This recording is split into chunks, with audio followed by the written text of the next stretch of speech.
চিংড়ি ডুমুর। এই দেখো ছোট ছোট কি সুন্দর চিংড়ি, ছোট্ট ছোট্ট গাছে ডুমুর হয়েছে। দেখো গাছ থেকে ডুমুর পাচ্ছি, আমাদের ছাদের উপরে ডুমুর হয়েছে। দেখো কত বড় বড়, কত সুন্দর ডুমুরগুলো। যারা যারা আমার পেজটিকে ফলো করনি তারা করে নেবে, সাবস্ক্রাইব করে নেবে। ডুমুর আলু সেদ্ধ, মশলা আদা রসুন পেঁয়াজ, তেল দিয়ে দিয়েছি, তেলের মধ্যে ভেজে নেব। ডুমুর আর আলু সেদ্ধটাকে একটু হালকা করে নুন হলুদ দিয়ে ভেজে নেব। ভেজে নেওয়ার পরে ঢেলে নিলাম, ঢেলে জিরে শুকনো লঙ্কা ফোড়ন দিয়ে দিলাম।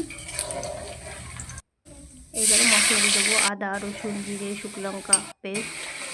মশলাটা ভালো করে কষে নিলাম, কষে নেওয়ার পরে ভাজা ডুমুর আলুগুলো দিয়ে ভালো করে কষে নেব। অনেকক্ষণ সুন্দর করে কষে নিয়ে এবার জল দিয়ে দেবো। জল দিয়ে এবার একটু গা মাখা মাখা হবে, সুন্দর হবে। এবার দেখো চিনিটা দিয়ে দেবো, চিনিটা দিয়ে ভালো করে সুন্দর করে নেড়ে চেড়ে চিনি দিয়ে দেবো।